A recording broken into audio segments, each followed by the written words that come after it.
ٹیپو سلطان رحمت اللہ علیہ شیر میسور، جنوبی ہند کا علاقہ میسور، وہ سرزمین جہاں ایک شیر پیدا ہوا، نام ٹیپو سلطان، ایک ایسا بادشاہ جو تاج سے زیادہ تلوار کو اپنا فخر سمجھتا تھا اور محل سے زیادہ مسجد کو اپنا گھر۔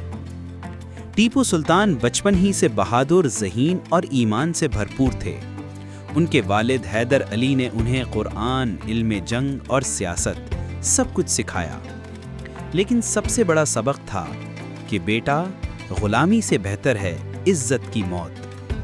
جب انگریزوں نے میسور پر قبضے کا منصوبہ بنایا تو ٹیپو سلطان رحمت اللہ علیہ نے اعلان کیا کہ شیر کی ایک دن کی زندگی گیدڑ کی 100 سالہ زندگی سے بہتر ہے۔ یہ نعرہ صرف الفاظ نہیں، ایک عزم تھا، ایک للکار۔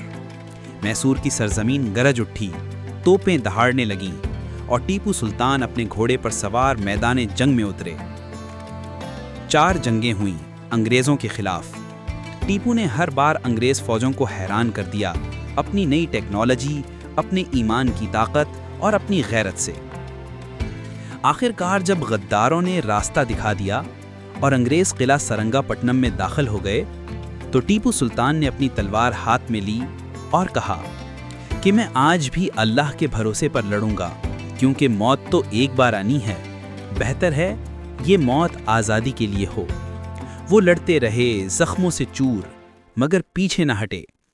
جب دشمنوں نے انہیں شہید پایا تو ان کے چہرے پر مسکراہٹ تھی اور جسم کے قریب وہ تلوار جس نے غلامی کے سینے پر وار کیا تھا۔